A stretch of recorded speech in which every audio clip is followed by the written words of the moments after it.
শইকীয়া শইকীয়া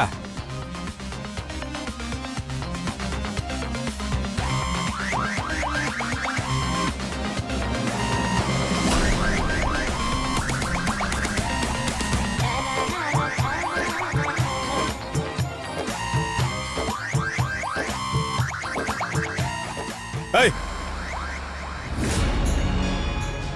কি হৈছে হা কি হৈছে এইবোৰ কি কৰি আছা হা কি কৰি আছা থানাত এইবোৰ কি চলি থাকে কমেডি নেকি সৰি ছাৰ সৰি ট্ৰেইনে মানুহ কাটিছে খবৰ আহিছে গাড়ী উলিয়াওক হ'ব ছাৰ হ'ব এই কাজল কলিতা কলিতা কোনফালে যে মাথা মাৰিম নহয় নাই আৰু আৰক্ষীৰ সঠিক তদন্তৰ পিছতহে ওলাব এয়া হত্যা আত্মহত্যা এয়া পৰৱৰ্তী পৰ্যায়ত আমি জনাই থাকিম আৰু যদি এয়া হত্যা তেতিয়াহ'লে কোনে কৰিলে সেই হত্যা অথবা যদি দুৰ্ঘটনা কেনেধৰণে সংঘটিত হ'ল ময়ে ফোন কৰিছিলোঁ আপোনাক আচ্ছা শইকীয়া হয় কওক ছাৰ